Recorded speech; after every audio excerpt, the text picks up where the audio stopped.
మన రాష్ట్రంలో వైద్య సేవలు అందిస్తున్న గ్రామీణ వైద్యులందరికీ నమస్కారం. ఒక సినిమా షూటింగ్లో హీరో కమెడియన్ నటిస్తున్నారు.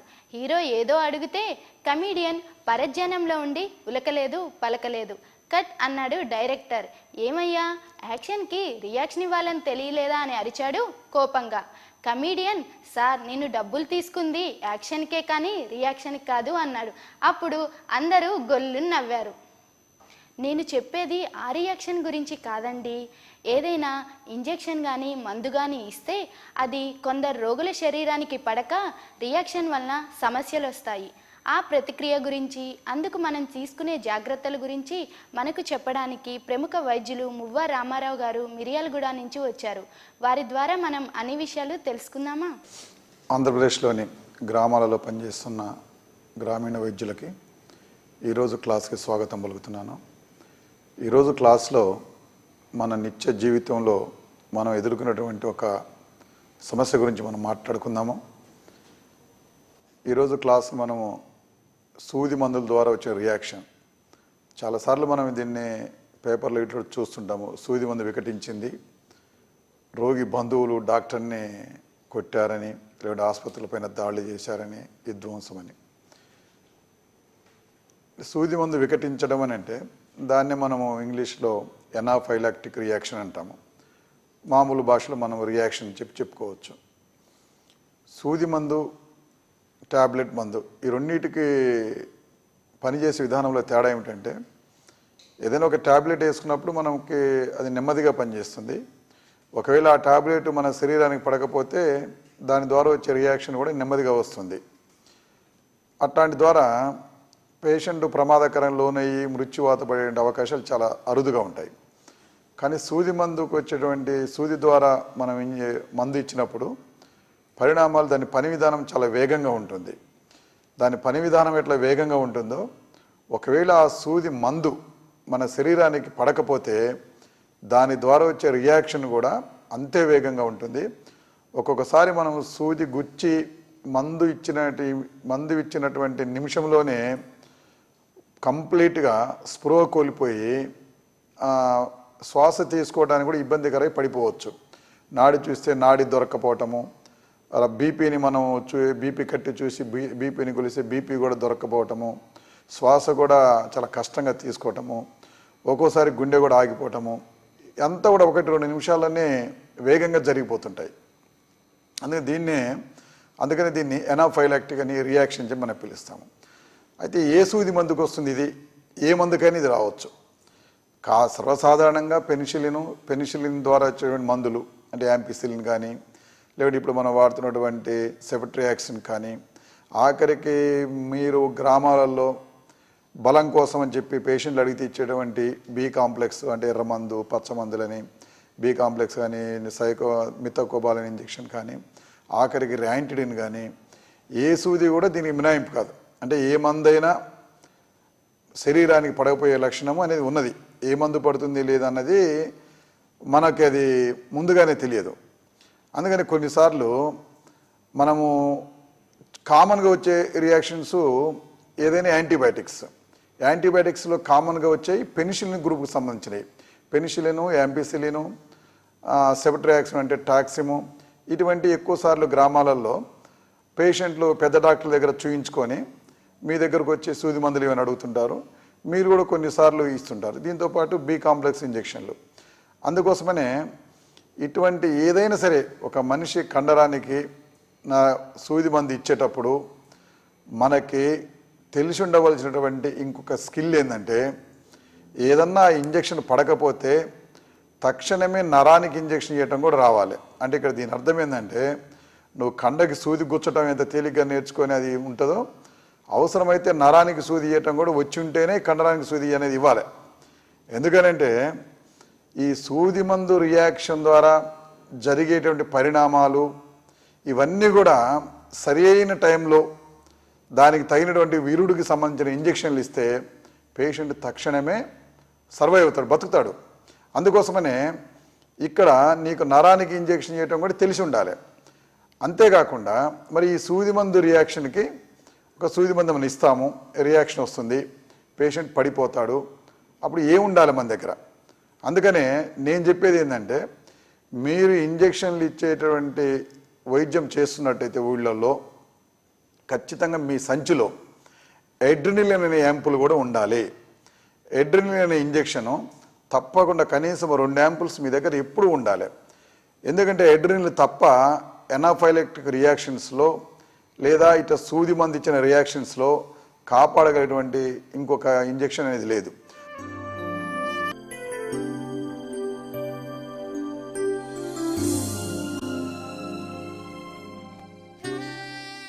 చాలాసార్లు మీకున్నటువంటి నమ్మకం ఏంటంటే మన వాళ్ళు గ్రామాలలో వైద్యం చేస్తున్నప్పుడు డెకడ్రాన్ ఇంజెక్షన్ అవిల్ ఇస్తే రియాక్షన్ తగ్గుద్దని. వాస్తవానికి డెకడ్రాన్ ఇంజెక్షన్ కొంతమేరకు ఉపయోగము, అవిల్ అనేది కొంతమేరకే. కానీ మనం చెప్పుకున్నటువంటి రియాక్షన్ ఎనాఫైలాక్టిక్ అంటే సూది మందు వికటించి పూర్తిగా మనిషి పడిపోయినప్పుడు ఈ ఇంజెక్షన్లు అంతగా పనిచేయవు. దీనికన్నా అద్భుతంగా పనిచేసే ఇంజెక్షన్ ఎడ్రినలిన్. అందుకనే ఎడ్రినలిన్ యాంపులు ఎప్పుడు మీరు ఏ పేషెంట్కైనా మందు ఇచ్చేటప్పుడు తప్పకుండా మీకు ఆ బ్యాగులు అవి ఉండి తీరాలి. ఇది ఖచ్చితంగా మీ మైండ్లో ఉండాల్సింది. ఇప్పుడు మీరు ఏదైనా ఒక మందు ఇచ్చేటప్పుడు ముందు కనీసం పరిజ్ఞానం అనేది ఒకటి ఏర్పడాలి. ఏమిటి ఆ పరిజ్ఞానం అంటే ఆ సూది మందు పైన ఎంతమంది ఇవ్వమన్నారు, ఎంత ఇవ్వాలి, దాని డోస్ ఏంది, ఎన్ని మిల్లీగ్రాములు ఒకటి.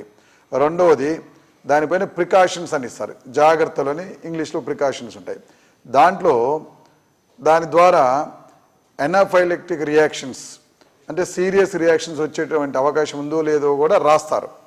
దాన్ని చదివిన తర్వాత ముందుగా మనం చేయాల్సిన పని అసలు ఆ సూది మందు పడుతుందో లేదో తెలుసుకోవాలంటే సూది మందు మొత్తాన్ని కాకుండా కొంచెం మందుని సిరంజిలోకి తీసుకొని, అంటే ఒకవేళ పొడి మందు అయితే దాంట్లో డిస్టిల్ వాటర్ వేసి డైల్యూట్ చేసుకున్న తర్వాత 1/2 cc కన్నా చాలా తక్కువ అంటే 2 cc సిరంజిలో 1 పాయింట్ అంత మందుని తీసుకొని చర్మానికి అంటే మన మోచేయి కన్నా ఇక్కడ కింది భాగంలో చర్మానికి ఆ మందుని ఇవ్వాలి.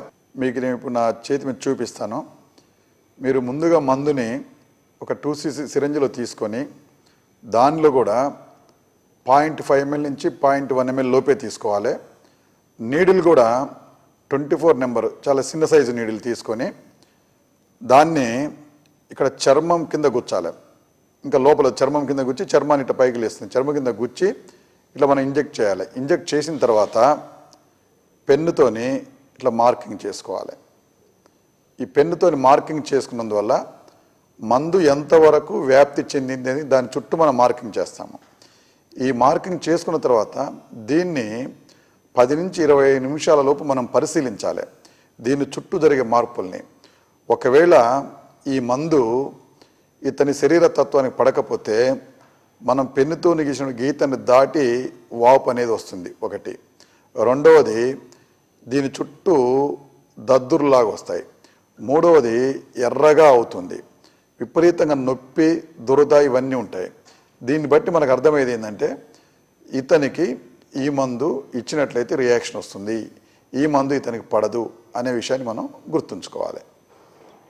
మనము పేషెంట్ని మీకు ఈ మందు ఇచ్చిన తర్వాత ఏమైనా కళ్ళు తిరుగుతున్నట్టు కానీ వాంతి అనిపిస్తుంది కానీ ఇంకేమైనా ఇబ్బందిగా ఉన్నదా, ఇంకేమైనా బాధ అనిపిస్తుంది, ఇవన్నీ అడగాలి. ఇవన్నీ అడిగిన తర్వాత మనం ఇచ్చినటువంటి సైట్లో ఉబ్బలేదు, ఎరుపు లేదు, అది కంప్లీట్గా మందు లోపలికి వెళ్ళిపోయింది, ఇబ్బందులు కంప్లీట్గా మనం పెన్ను మార్కింగ్ చేసి దాన్ని దాటి రాలేదు, రోగి పర్ఫెక్ట్గా అంతా బాగానే ఉంది సార్ అన్నాడు, అప్పుడు మనం ఇంజెక్షన్ అనేది ఇవ్వాలి. ఇది టెస్ట్ డోస్ ఇచ్చే విధానం. ఈ టెస్ట్ డోస్ ఇచ్చేటప్పుడు కూడా నీ దగ్గర తప్పకుండా టెస్ట్ డోస్ కూడా కొంతమంది పడిపోతారు. మనం ఇచ్చేటువంటి అతి కొద్ది మందుకు కూడా అతని శరీర తత్వానికి ఆ మందు పడకపోతే పడిపోయే ప్రమాదం ఉంది. కాబట్టి అప్పుడు కూడా నీ దగ్గర ఎడ్రినలిన్ యాంపులు ఉండాలి. మనం ఈ టెస్ట్ డోస్ ఇచ్చుకున్న తర్వాత టెస్ట్ డోస్ అంతా సవ్యంగా ఉంది, మంచిగా ఉందో ఇంజెక్షన్ ఇస్తాము. ఇది ఒక పరిస్థితి.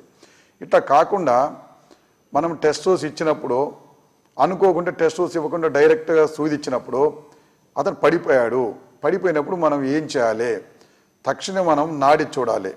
తర్వాత శ్వాస తీసుకుంటుండలేదో గమనించాలి.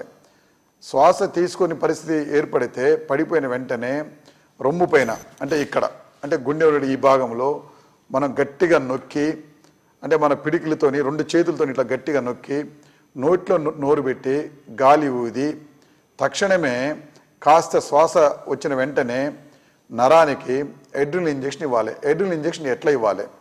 ఎడ్రినల్ యాంపుల్లో 1 ml ఉంటుంది. ఆ 1 ml యాంపుల్లో దాన్ని 10 cc సిరంజిలో తీసుకొని దానిలో 9 cc డిస్టిల్ వాటర్ తీసుకుంటే మొత్తం 10 ml అవుతుంది. అప్పుడు దాన్ని మనం నరం ద్వారా ఇచ్చుకుంటూ మనకు అక్కడ అందుబాటులో ఇంకెవరైనా ఇంకొక నీ అసిస్టెంట్ ఇంకెవరు అందుబాటులో ఉంటే అతని ద్వారా గుండె పైన చేతితో ఇట్లా అనమని నోట్లో నోరు పెట్టి ఊతూ నువ్వు ఇంజెక్షన్ ఇస్తే దాదాపు 195% మంది ఈ చిన్న చికిత్సా విధానంతోనే ప్రాణంతో బయటకు వస్తారు. అందుకోసమనే మీ దగ్గర మనము సూది మందు ఇచ్చిన వెంటనే పడిపోయింది అని చెప్పి మీరు పారిపోతే అక్కడ పేషెంట్ చనిపోతాడు, ఇక్కడ నిన్ను తంతారు. అంటే అందుకోసమనే ఏదైనా ఒక మనకు ముందు మన మైండ్లో ఉండాలి. ఏదన్నా ఒక ఇంజెక్షన్ ఏ ఇంజెక్షన్ ఇచ్చేటప్పుడైనా మన మైండ్లో ఉండవలసినటువంటి ముఖ్యమైన అంశం ఏంటంటే ఏ సూది మందు ఇచ్చేటప్పుడైనా అది వికటించి మనిషి ప్రాణం మీదకి తీసుకురావచ్చు అనేటువంటి ఒక ఆలోచన నీ మైండ్లో ఉండాలి. ఆ ఆలోచనతో పాటు నీకు ఏం చేయాలన్నది కూడా నీ మైండ్కి ఎమ్మటే స్ఫురించాలి. అందుకోసమనే నీ బ్యాగులు అంతే ఇప్పటికీ నీ ఎడ్రినల్ యాంపుల్స్ తర్వాత నరానికి సూది ఇవ్వటము ఈ రెండు నీకు తెలిసి ఉంటే నీవు ఆ పేషెంట్ని 100% రక్షించగలుగుతావు. ఇది రియాక్షన్ ద్వారా మనము ఒక రోగికి జరిగిన ఇబ్బంది నుంచి బయటపడేయటానికి మన మైండ్ స్థిరత్వం ఉండటము, దాంతోపాటు నీ దగ్గర రక్షణగా నీకు ఎడ్రినల్ యాంపుల్స్ ఉండటము, దాన్ని ఇవ్వటము, తర్వాత నోటి ద్వారా శ్వాసని కల్పించటము. ఒకవేళ గుండె కూడా బలహీనంగా కొట్టుకుంటుంటే చేత్తోని గుండెని ఇట్లా మనం అదవటము. దీన్ని మీకు ప్రత్యేకమైన క్లాసుల్లో కూడా తర్వాత చెప్తారు. అంటే కార్డియో రెస్పిరేటరీ రిసెసిటేషన్ ఎట్లా చేయాలని. ఇవన్నీ కూడా తెలిసినప్పుడు మాత్రమే మనం సూది మందు ఇవ్వాలి. ఇవేమి తెలియకుండా నేను చాలా సూదులు ఇచ్చినా ఏం కాలేదు అని చెప్పేటువంటి ఒక మొండి ధైర్యంతో మాత్రం మనం గ్రామాలలో వైద్యం చేయకూడదు. మనం చాలా సూదులు ఇవ్వచ్చు, చాలామందికి ఏం కాకపోవచ్చు, కానీ 1000లో 1 మనిషి చనిపోయినా కానీ వాడి కుటుంబానికి పూర్తి శ్వాసితంగా వాళ్ళకి నష్టం జరుగుద్ది. ఇది మన మైండ్లో ఉండాలి. చాలామందికి ఇచ్చిన ఏం కాదనేటువంటి అతి విశ్వాసం అనేది మనకి ఎప్పుడు కూడా ఉండకూడదు. సూది మందు ఏదైనా రియాక్షన్ వస్తుంది అనేది మైండ్లో పెట్టుకొని దానికి ఇందాక నేను చెప్పినట్టు దానికి సర్వసిద్ధంగా సూది మందు రియాక్షన్ అరికట్టడానికి, నివారించడానికి, దాని నుంచి పేషెంట్ని బయటపడేయడానికి కావలసినటువంటి మందు, కావలసిన పద్ధతి మనం నేర్చుకొని ఉన్నట్లయితే 100% మనం పేషెంట్ని ప్రాణాపాయ పరిస్థితి నుంచి బయటపడేస్తాము. ఇది ఈరోజు క్లాస్లో మనం తీసుకోవాల్సిన విషయం, ఏ సూది మందు ఇచ్చేటప్పుడైనా టెస్ట్ డోస్ ఇవ్వాలి. టెస్ట్ డోస్ ఎట్లా ఇవ్వాలనో మీకు నేను చెప్పాను. టెస్ట్ డోస్ ఇచ్చేటప్పుడు కూడా ఆ మందు రియాక్షన్, ఆ మందు వికటించినప్పుడు మనిషి అపస్మారక స్థితిలో పడిపోతే ఇవ్వవలసిన ఎడ్రినల్ ఇంజెక్షన్ మీ దగ్గర ఉండాలి. ఎడ్రినల్ ఇంజెక్షన్ని 1 యాంపుల్ని 9 cc డిస్టిల్ వాటర్తో కలుపుకొని ఇవ్వాలి. ఒకటి. రెండోది. మూడవది, ఒకవేళ శ్వాస తీసుకోవడానికి ఇబ్బంది ఏర్పడుతూ ఉంటే నోట్లో నోరు పెట్టి ఒక 10 సార్లు శ్వాస ఊదుతూ గుండెపైన చేతులు పెట్టి అదుపుతూ ఉంటే తర్వాత ఈ ఇంజెక్షన్తో పాటు ఈ 2 కూడా చేస్తే దాదాపు 90% మంది రోగులు బయటపడతారు. టెస్ట్ డోస్కు రియాక్షన్ వచ్చి పూర్తి డోస్ ఇచ్చినప్పుడు రియాక్షన్ రాకుండా ఉండే అవకాశాలు ఏమైనా ఉన్నాయా డాక్టర్ గారు? టెస్ట్ డోస్కి రియాక్షన్ వచ్చిన తర్వాత అది మనం దాన్ని పట్టించుకోకుండా పూర్తి డోస్ ఇస్తే ఖచ్చితంగా రియాక్షన్ వస్తుంది. ఇది తప్పకుండా మనం గుర్తుపెట్టుకోవాలి. టెస్ట్ డోస్కి ఇచ్చినాము, రియాక్షను వచ్చిన తర్వాత కూడా మనం పూర్తి డోస్ ఇస్తే తప్పకుండా రియాక్షన్ వస్తుంది. ఒకవేళ టెస్ట్ డోస్ ఇచ్చిన తర్వాత రియాక్షన్ రాలేదు, బాగానే ఉంది, పూర్తి డోస్ ఇచ్చిన తర్వాత కూడా రియాక్షన్ రావచ్చు. అది మనం గుర్తుపెట్టుకోవాలి. టెస్ట్ డోస్ అనేది ఒక ప్రికాషన్. టెస్ట్ డోస్ ఇచ్చిన తర్వాత రియాక్షన్ ఏం రాలేదు అయినప్పటికీ మళ్ళీ మనం పూర్తిగా సూది మందు ఇస్తాము. అయితే అట్లాంటప్పుడు వచ్చే రియాక్షన్ అంత తీవ్రంగా ఉండదు. టెస్ట్ డోస్ ఇచ్చినప్పుడు చెయ్యి అంతా బాగానే ఉంది, ఏం రియాక్షన్ లేదు, పేషెంట్ అంతా ఓకేగా ఉన్నాడు. తర్వాత మనం ఫుల్ డోస్ ఇచ్చిన తర్వాత ఎమ్మటే రాదు, కానీ కొన్నిసార్లు అప్పుడు కూడా డిలేడ్ రియాక్షన్ అంటారు. ఇది అంటే ఒక 10 నిమిషాలు 20 నిమిషాల తర్వాత అప్పుడు వచ్చే రియాక్షన్లు ఎట్లా ఉంటాయంటే దద్దుర్లు రావటము, లేకపోతే ఊపిరి తీసుకోవడం కష్టంగా ఉండటము. దాన్ని మనం ఎనాఫైలాక్టిక్ రియాక్షన్ అని చెప్పి పిలవకుండా ఆలస్యంగా వచ్చే రియాక్షన్ చెప్పి పిలుస్తాము. దాని ద్వారా దాన్ని ఎమ్మటే అప్పుడు కూడా మనము అడ్రినలిన్ డైల్యూట్ చేసి ఇచ్చుకోవటము, డెకడ్రాన్ ఇచ్చుకోవటము, బాటిల్ పెట్టుకుంటే ఆ రియాక్షన్ నుంచి తేలిగ్గా బయటపడవచ్చు. రియాక్షన్ వస్తే ఎలా ఎదుర్కోవాలో తెలియకుండానే సూదులు విచ్చలవిడిగా కొంతమంది వైద్యులు వేస్తూ ఉంటారు. దీనిలో ప్రమాదం ఉందంటారా లేదంటారా డాక్టర్ గారు? దీంట్లో ఇది ఎట్లా అంటే మనం మహాభారతంలో చూస్తాము. అభిమన్యుడు పద్మయంలోకి పోవటం మాత్రమే తెలుసు, తిరిగి రావటం తెలియదు. అయినా పోయితే ఏమైంది? పాపం అతను చనిపోవటం జరిగింది. సో అది పౌరాణిక కథ కాబట్టి చెప్పుకోవడానికి బాగానే ఉంటుంది. అభిమన్యుడు గొప్పదనాన్ని గురించి మనము చేయొచ్చు. కానీ ఇక్కడ వైద్యులుగా మనకి ఒక సూది మందు ఇస్తున్నప్పుడు దాని రియాక్షన్ తెలియకుండా మనము సూది మందు ఇస్తే ఇచ్చిన తర్వాత ఏం చేయాలని తెలియకపోతే మనల్ని అభిమన్యుడుగా ఎవడు పొగడ్డు, మన వీపు శుభ్రం చేస్తారు. అందుకోసమనే ఖచ్చితంగా పాటించాల్సింది, మనం ఒక మనిషి యొక్క ప్రాణంతోనే అతనికి సంబంధించి వైద్యం చేసి గుర్తుపెట్టుకోవాలి. ఇక్కడ ఒక పొరపాటు జరిగితే ఆ పొరపాటుని సరిదిద్దే అవకాశం తెలియకుండా నీవు ఆ పని చేస్తే నువ్వు నేరుగా ఆ మనిషిని హత్య భావించాలి మనం. అందుకోసమనే ఇది ఒక డిక్టిమ్. అది పెద్ద డాక్టర్ కానీ, చిన్న డాక్టర్ కానీ, పెద్ద హాస్పిటల్ కానీ, ఊళ్ళో ఆసుపత్రి కానీ, నీవు సూది మందు ఇచ్చేటప్పుడు నీకు తక్షణమే, అంటే నీకు ఆ సెకండ్లోనే నీ దగ్గరే అడ్రినలిన్ యాంపుల్ ఉండాలి. అడ్రినలిన్ యాంపుల్ ఎట్లా ఇవ్వాలో నీకు తెలియాలి. అంతేకాకుండా నీవు ఒకవేళ సీనియర్ డాక్టర్వి, నీ దగ్గర ఎవరో నేర్చుకునే పిల్లలు ఉన్నారు, వాళ్ళ చేత ఇంజక్షన్ ఇవ్వనకూడదు. నీ సమక్షంలోనే వాళ్ళు టెస్ట్ డోస్ ఇవ్వాలి, నీ సమక్షంలో ఇంజక్షన్ ఇవ్వాలి, నీవు కూడా అక్కడ ఉండి సర్వసిద్ధంగా ఉన్నప్పుడు మాత్రమే మనం పేషెంట్ని ప్రాణహాని నుంచి కాపాడుతాము. లేకపోతే పేషెంట్ యొక్క ప్రాణాలని గాల్లోకి వదిలేసినటువంటి వాళ్ళం అవుతాము. అందుకోసమనే నీ దగ్గర అడ్రినలిన్ యాంపుల్ లేకుండా ఇంజక్షన్ ఇవ్వకూడదు. ఇది మనం డిక్టింగ్గా పెట్టుకోవాలి. పెద్ద ఆసుపత్రుల్లోనైనా సరే వార్డుల్లో ఇంజక్షన్లు ఇచ్చేటప్పుడు రియాక్షన్ వస్తే రక్షించే యంత్రాంగం పకడ్బందీగా ఉందంటారా డాక్టర్ గారు? పెద్ద ఆసుపత్రుల్లో కూడా నీవు ఇంజక్షన్ రూమ్లో ఇంజక్షన్ ఇచ్చేటువంటి స్థలంలోనే ఈ లైఫ్ సేవింగ్ అంటారు వీటిని, అంటే ప్రాణాన్ని కాపాడేటువంటి సూది మందులు అన్నీ కూడా ఎమర్జెన్సీ కిట్ లాగా ఎప్పుడు కూడా అందుబాటులో ఉండి తీరాలి. ఇంజెక్షన్ ఇవ్వబోయే ముందు అది రోగి ఒంటికి సరిపడేదేనేమో అడిగి తెలుసుకోవడం మంచి పద్ధతేనా డాక్టర్ గారు? మనం ఒకటే, ఏ పేషెంట్కైనా మందులు రాసేటప్పుడు గుర్తుపెట్టుకొని నీకు ఈ బిళ్ళలు పడతాయా పడవా, ఒకవేళ ఆయనకి పెన్సిలిన్ సూది పేరు తెలియదు కాబట్టి నీకు తెల్ల మంది ఎప్పుడైనా వేసిరా, లేకపోతే ఎర్రమంది ఎప్పుడైనా ఇప్పించుకున్నావా, నీకు ఎప్పుడైనా ఆసుపత్రిలో ఎప్పుడైనా సూదులు ఇస్తే పడిపోయినవా, ఏమైనా వాంతులైనా, ఏమైనా ఇబ్బంది అయిందా, ఎటువంటి సూదులు, కలరు, ఇది ఇది అడిగితే మనకు అమూల్యమైనటువంటి సమాచారం మనకు అందుబాటులోకి వస్తుంది. ఎందుకంటే ఒకసారి ఒక సూది మంది ఇచ్చి ఒకవేళ పేషెంట్ దాన్ని గుర్తుపెట్టుకోగలిగిన వాళ్ళు కొంతమంది ఉంటారు. వాళ్ళు చదువు రాకపోయినా నాకు యాంపిసిలిన్ పడలేదు సారేనో, లేకపోతే ఈ టాక్సిన్ పడలేదని చెప్తారు.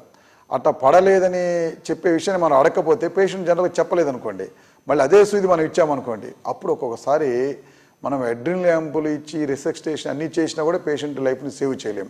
కానీ ఒక చిన్న ప్రశ్న, నీకేమైనా సూది మందులు పడలేదా, ఇంతమంది ఇబ్బంది అని అడిగితే అతని కనుక మనకు ఆ సమాచారం ఇస్తే చాలా వాల్యుబుల్, తప్పకుండా మనం అడిగి తీరాలి.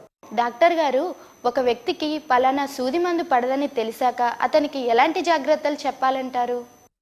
తప్పకుండా మనం ఎప్పుడైనా సరే వాళ్ళకి చదువు రాదు కాబట్టి, కానీ చదువు వచ్చిన మందుల గురించి తెలియదు కాబట్టి వాళ్ళకి తెచ్చుకున్న చిట్టి పైన ఇంకే కాగితం పైన అయినా మనము మన దగ్గర టెస్ట్ డోస్ ఇస్తాము, అది పడలేదు, ఏదో మనం అడ్రినలిన్ యాంపుల్ ఇస్తాము, పేషెంట్ సర్వైవ్ అవుతాడు. అయిన తర్వాత పేషెంట్కి చెప్పాల్సింది ఏంటంటే, నువ్వు ఏ డాక్టర్ దగ్గర పోయినా సార్ నాకు యాంపిసిలిన్ పడలేదు, నాకు ఇస్తే ఇబ్బంది అయింది, యాంపిసిలిన్ నాకు ఇవ్వద్దు అని ఒక కాగితం మీద రాసి ఇవ్వాలి. పేషెంట్ చేత 2-3 సార్లు ఆ పేరు పలికించాలి. నువ్వు యాంపిసిలిన్ ఎక్కడ పోయినా నీకు ఈ సీది పడదని చెప్పటము చాలా మనం మేలు చేసిన వాళ్ళు అవుతాము పేషెంట్కి. ఎందుకంటే కొన్ని కామన్ ఇంజక్షన్లు యాంపిసిలిన్ కామన్గా ఇస్తుంటారు, ఎక్కడ పోయినా దగ్గు జ్వరం వస్తే మొదటి ఇంజక్షన్ అదే ఇస్తారు. కాబట్టి అటువంటిప్పుడు ఆ ఇంజక్షన్ పడదనే విషయాన్ని అతని చేత పలికించగలిగితే పేరు, లేదా ఒక కాగితం మీద రాసిస్తే అతను మళ్ళీ వైద్యం చేయించుకున్నప్పుడు ఇటువంటి ప్రమాదం లోను కాకుండా ఉంటాడు. ఇది చాలా చక్కటి సంప్రదాయం, దీన్ని మనం పాటించాలి.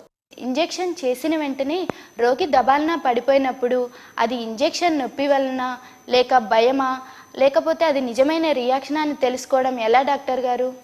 మనం చిన్నపిల్లలు కానీ పెద్దవాళ్ళు కానీ కొంతమంది కొన్నిసార్లు ఇంజెక్షన్ ఫోబియా ఉంటుంది, అంటే సూది గుచ్చగానే పడిపోయేటువంటి పరిస్థితి ఉంటుంది. అటువంటప్పుడు మనం ఎవరైనా పడిపోయిన వెంటనే నాడి చూడాలి, గుండె వేగం చూడాలి, శ్వాస ఎట్లా ఉందో చూడాలి, పేషెంట్ కొంచెం కదిలించాలి. నాడి, శ్వాస, గుండె వేగము, చెమటలు లేకుండా ఇవన్నీ బాగానే ఉంటే మనం పడుకోబెట్టిన తర్వాత కాస్త పేషెంట్ నాడి మనకు స్పష్టంగా తెలుస్తుంది, ఎటువంటి ఇబ్బంది లేదు, కేవలం భయంతోనే చెప్పే నిర్ణయాన్ని మనం రావచ్చు. డాక్టర్ గారు, అనఫైలాక్టిక్ రియాక్షన్ వచ్చాక ఎంత త్వరగా ఇంజెక్షన్, ఎడ్రినలిన్ మరియు ఇతర చర్యలు తీసుకోవడం ద్వారా రోగిని కాపాడగలుగుతామంటారు? ఎనాఫైలాక్టిక్ రియాక్షన్ దాని పేరులోనే మనం ఇంజెక్షన్ ఇచ్చి గుచ్చిన వెంటనే పడిపోతారు. మనం నాడి చూస్తే నాడి దొరకదు, శ్వాస కూడా చాలా కష్టంగా ఉంటుంటుంది, గుండె కూడా మనం స్టెథోస్కోప్ పెట్టి చూస్తే చాలా బలహీనంగా కొట్టుకున్నట్టు కనపడుతుంటుంది. తక్షణమే వాస్తవానికైతే 1 నిమిషం లోపు, 30 సెకండ్ల లోపు మనం కనుక తక్షణమే నరం ద్వారా ఎడ్రినలిన్ ఇంజెక్షన్ ఇవ్వగలిగితే దాదాపు 99% పేషెంట్ లైఫ్ అనేది సేవ్ అవుతుంది. ఎందుకంటే ఎప్పుడైతే గుండె పని చేయటము, సరిగా కొట్టుకోవటము ఆ పరిస్థితికి వచ్చిందో, పని చేయలేనటువంటి పరిస్థితికి వచ్చిందో, అప్పుడు జరిగే పరిణామం ఏంటంటే మైండ్ అనేది ఒక ప్రధానమైన భాగం. మెదడుకి 3 నిమిషాల లోపు కనుక రక్తం అందుబాటులో లేకపోతే మెదడు స్వాస్థ్యంగా పనిచేయదు. పూర్తిగా స్వాస్థ్యకాలంగా మెదడు పనిచేయకపోతే ఆ తర్వాత మనము ఎంత ప్రయత్నించినా కానీ గుండె శ్వాసని కల్పించగలుగుతాం, కానీ మెదడు అనేది తిరిగి పని చేయదు. అటువంటి వాడు పేషెంట్ స్వాస్థ్యంగా కోమాలో పోతాడు.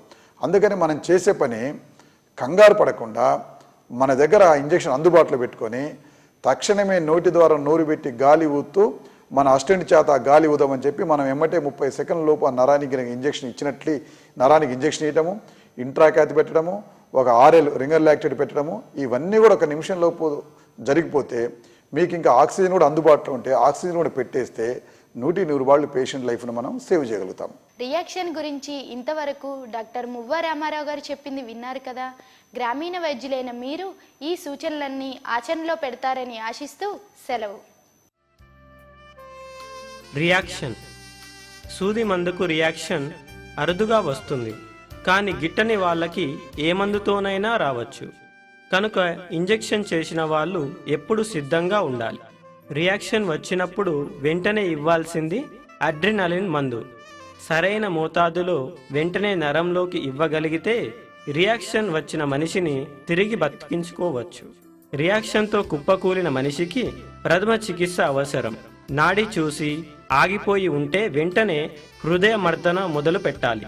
ఊపిరి కూడా ఆగి ఉంటే కృత్రిమ శ్వాస ఇవ్వాలి. సూదులు ఇచ్చే వారికి 1 నిమిషం లోపల నరంలోకి మందు ఇవ్వగల నైపుణ్యం, అనుభవం ఉండాలి. అంతేకాదు కృత్రిమ శ్వాస, హృదయ మర్దన చేయడం తెలిసి ఉండాలి. అడ్రినలిన్ యాంపుల్ నుంచి తీసిన 1 ml మందుకు 9 ml డిస్టిల్ వాటర్ కలిపి మొత్తం 10 mlగా చేసి 10 ml సిరంజిలో లోడ్ చేసి ఉంచాలి. ప్రతి రోగిని మీకేమైనా మందులు పడవా అని అడగడం సరైన ముందు జాగ్రత్త. అలాగే వీలైనంత వరకు రోగిని పడుకోబెట్టి సూది మందు ఇవ్వడం మంచి అలవాటు. పెనిసిలిన్, యాంపిసిలిన్ లాంటి యాంటీబయాటిక్ మందులను టెస్ట్ డోస్ ఇచ్చి చూడాలి. రియాక్షన్ని సూచించే ఏ ఒక్క లక్షణం కనిపించినా ఇంజెక్షన్ ఇవ్వరాదు. ఆ మందు తనకు సరిపడదని రోగికి స్పష్టంగా చెప్పాలి.